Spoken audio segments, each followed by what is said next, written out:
Hey beautiful minds. Today, we have a really interesting find that was brought to our attention by RJ and Spirit Woman in our last live stream. So I wanted to give them a shout out and thank them for bringing up this newspaper that essentially speaks of ruins in America from an advanced civilization. I'll leave the original video that brought this up in the comments, but it's kind of narrated by a text-to-speech program, so I thought it would be cool if we narrated this ourselves. Also, I'll leave the original newspaper in the description, so make sure to check that out. And with that, let's get started. On January 6, 1858, the Rasman Journal published an intriguing article called Antiquities in America, discussing many of the ruins and structures around the continent that have not been discussed by official history. It reads, "Throughout the entire length and breadth of the country washed, as it is by the waters of two mighty oceans, and abounding in natural resources enormous beyond what is impossible to conceive, we find much to admire in the aspect and beauty of nature, and whether we travel from the distant shores of Maine and New Brunswick to the golden sands of California and the shores of the great Pacific, or from the bright crystal lakes of Minnesota to the orange groves of Florida, we behold throughout the immense extent the features of nature, grand and beautiful in every form and aspect. The mineralogist, the geologist, the naturalist, the botanist, and even the antiquarian have all rich field here. Strange as it may appear, America abounds in antiquities, so extensive, so beautiful and majestic, as to rival those of Thebes or Nineveh. Ruins of ancient cities of immense extent, fortifications, mounds, and pyramids, temples with walls built of hewn stone showing a refined taste in architecture, and adorned with human figures beautifully executed. Large altars ornamented with hieroglyphics, probably giving a record of those who reared them, but which no man has been able to decipher. Remains of ancient palaces, with beautiful specimens of sculpture and painting, with many other marks of ancient greatness, prove to us that this is not a new world, but that a powerful empire existed at a very remote period of time, teeming with a population highly skilled in arts, and in a state of civilization far beyond anything we have been led to conceive of the Aborigines previous to the discovery of the continent by Europeans. Now, keep in mind that this article was most likely written by peoples who had already been indoctrinated with the history given by the new Church of Rome. They are still following a traditional Scaligerian timeline, yet they are curious as why many of these remains in America have not been discussed or explained. We continue. The antiquities of America extend from the eastern shores of Maine and Massachusetts to the Pacific, and from the Great Lakes and British dominions to Peru and La Plata in South America. In fact, throughout the extent of both continents, immense forests grow over the ruins of large cities, and the gigantic size of the trees, with indications that other generations of trees sprung up and grew before them, proves that the ruins were in existence before the Christian era. In every portion of the United States, interesting ruins have been discovered. In the state of New York, have been found sculptured figures of 100 animals of different species, executed in a style far superior to anything exhibited by any of the existing tribes of Indians. The state of Ohio abounds in ruins of towns and fortifications, with extensive mounds and pyramids. At Marietta and in Missouri, beautiful pottery, silver and copper ornaments, and pearls of great beautiful and luster have been dug from the earth. Quick note, this reminds me of the story of Joseph Smith and the founding of the Golden Tablets. The Mormons knew this information that there were advanced peoples in the Americas. Perhaps it's one of the many secrets that have been removed from common knowledge. Back to the article.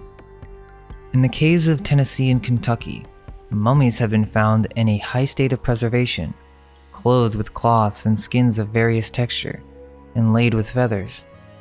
Like discoveries have been made at Carlton, near Milwaukee, in the state of Wisconsin. Ruins of huge fortifications appear. Similar ruins appear in the state of Missouri. On the south side of the Missouri River, and the western portion of the state is an enclosure of some 500 acres, which includes the ruins of a building, no doubt ancient tower, with walls over 100 feet high and 80 feet wide at the base, attached to which are a redoubt and citadel. with work much resembling the structure of a tower in Europe. But it is in the south of Mexico that magnificent and beautiful ruins present themselves in abundance. Ruins of majestic cities and magnificent temples and altars with beautiful works of sculpture, tastefully wrought, palaces adorned with paintings, colors chiefly sky blue and light green, which shows by their richness and elegance to be the work of highly cultivated people. These ruins, majestic and beautiful in appearance, but overgrown with thick forest of mahogany and cedar of immense dimensions and great age, prove to the world that a great empire existed here at a very remote period of time, and that this empire teemed with an immense population, a people skilled in the mechanical arts, and an advanced state of cultivation. The most extensive ruins are to be found at Uxmal and Palenque in the southeast of Mexico. At Uxmal are immense pyramids coated with stone and quadrangular stone edifices and terraces. The highest of these pyramids are 130 feet, and on the summit, it supports a temple. On one of the facades of the temple are 4 human figures cut in stone with great exactness and elegance. The hands are crossed upon the breast, the head is covered with something like a helmet, above the neck is a garment of the skin of an alligator, and over each body is a figure of a death's head and bones. At Palenque, a city of great extent, are immense ruins with the remains of a royal palace. One temple, that of Copan, 520 feet by 600, and supposed to have been as large as St. Peter's at Rome. Another temple of great dimensions is here, having an entrance by a portico 100 feet long and 10 feet broad. It stands on an elevation of 60 feet.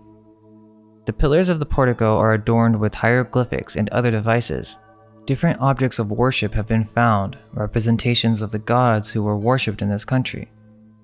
These temples, with 14 large buildings and many other objects of curiosity, stand here as monuments of ancient greatness to remind us the remote origin of a mighty empire. The city has been described as the Thebes of America, and travelers have supposed that it must have been 60 miles in circumference and contained a population of 3 million souls. So if you haven't seen our video on Norumbega, I would check that out, but one of the books from these early European settlers, such as David Ingram, speak of these natives living in these palaces, with these banquet halls and great pillars where the natives would host rituals. And that kind of gets into whether or not these natives are some type of cover-up for the advanced civilization who lived here and the attempt to depict them as savages, or possibly a great cataclysm occurring sending these inhabitants into a state of cannibalism and barbarism. Then the article reads, centuries must have elapsed and dynasties succeeded each other before such orders of architecture were introduced, and a great length of time must have passed before an empire would become sufficiently powerful to erect such temples and possess a city of such vast extent. And looking back to the past, we feel interested in the imagination that these people, once in the noonday of glory, enjoying all the fruits and luxuries of an advanced civilization. But when we behold these ruins, in melancholy reflection must at once seize our minds. On the ground where once nations met in their strength and power, wild beasts now roam, and venomous serpents wend their way. And over these vast cities, where once the busy hum of industry and the voice of merriment resounded, grows the vast cedar on whose branches the owl chatters discordant notes, and the bat sleeps at meridian. In this country is exhibited the largest pyramid in the world, that of Cholula near Puebla. It covers 41 acres and is 200 feet high.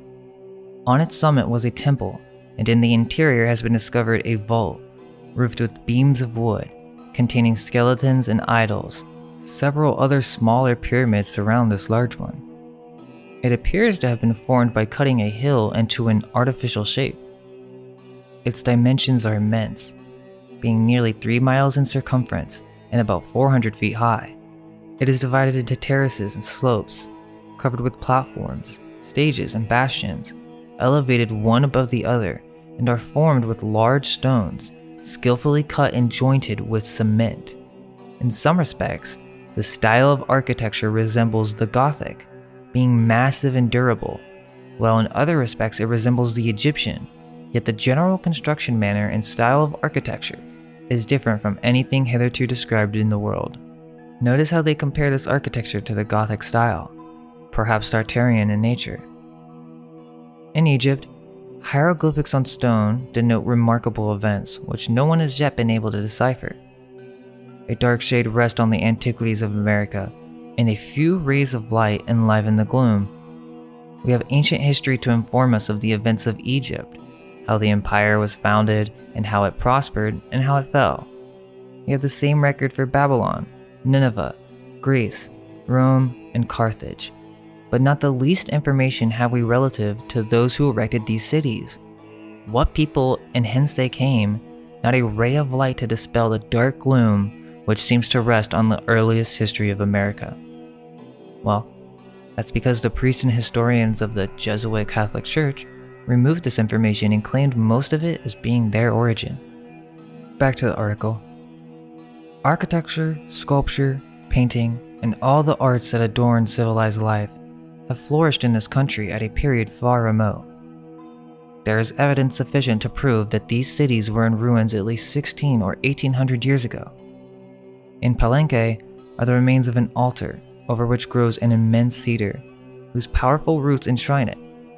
The whole city is overgrown with mahogany and cedar trees of enormous size. The concentric circles of some of these trees, the well-known cycles for a year, have been counted, which showed they were more than 800 years old, and there were indications of another generation of trees having sprung up before them. I'm not so sure about that method, but it is interesting. Perhaps many of these structures are from an antediluvian age and possibly older than this, but still interesting that they are completely overgrown by such massive ancient trees. We continue. How few reflect on the fact that America is an old dominion, the seat of an ancient, mighty empire. These facts are opening themselves every day to the eyes of the astonished world, and it is to be hoped that the spirit of inquiry, which seems at present to animate all classes of learned men, may throw light on the early history of this remarkable region. And that's about it, but I found it interesting that they ended this article with this. The following is on a tombstone in Ireland. Here lies the body of John Mound, lost at sea and never found. So during this age, they were well aware that America was filled with ancient monuments from a great past civilization. Perhaps they had already been brainwashed to believe the many mainstream histories that we've been fed, but it wasn't completely covered up at this time yet. So, very interesting indeed, and another commenter named JP Cannon shared this book that we'll have to go into on another video. It has even more clues to this mystery, and it's from 1833. It covers a variety of similar topics such as ancient antiquities in the west of America, the Tartars being in the west, Roman forts in Marietta, Ohio, the evidence of Danes being in America, ruins of an ancient city 800 miles below New Orleans, and much more, so stay tuned for that one. Hope you guys enjoyed the video. Come check out our Instagram and backup channels and leave us a comment with your thoughts or any finds that you may think are interesting. Let's remember to stay curious, and only then may our minds be unveiled. Let go of everything you think to be true. Relax the mind and ask the question, do I truly understand what this reality is?